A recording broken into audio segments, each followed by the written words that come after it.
A catástrofe medioambiental que supuxo o Prestige hai 20 anos puido causar danos aínda máis graves de non ser pola rápida acción e o incansable traballo dos voluntarios. Unha destas persoas que se lanzou ás praias galegas a recoller chapapote foi Gabriel Fring, a actual concelleira de Medio Ambiente da Illa de Arousa. A edil explica o desastre que se atopou ao chegar á costa. Pois era horrible.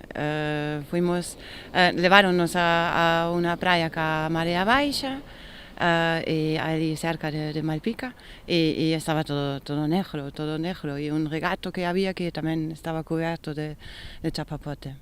Y bueno, nos limpando todo como pudiéramos, y el día siguiente o mismo, a mesma praia, chea, outra vez.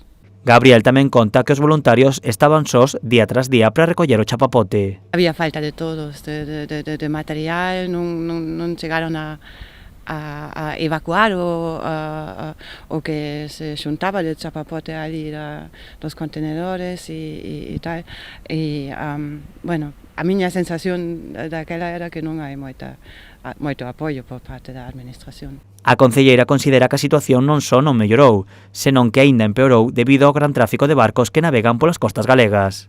O peligro é máis eminente que daquela, non? O tráfico marítimo aumentou, aínda que hoxe non deberían ir os monocascos, pero son máis grandes os barcos e tal. Eu non vexo que estamos mellor que daquela.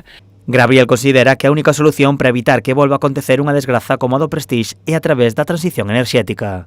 Necesitamos esa transición enerxética cara as enerxías limpas. Ali todas as administracións deberían facer canto poidan, pero tamén as persoas, os que temos os tellados, non? Temos que pensar que podemos facer, e os que gastamos enerxía, temos que pensar que enerxía gastamos e como.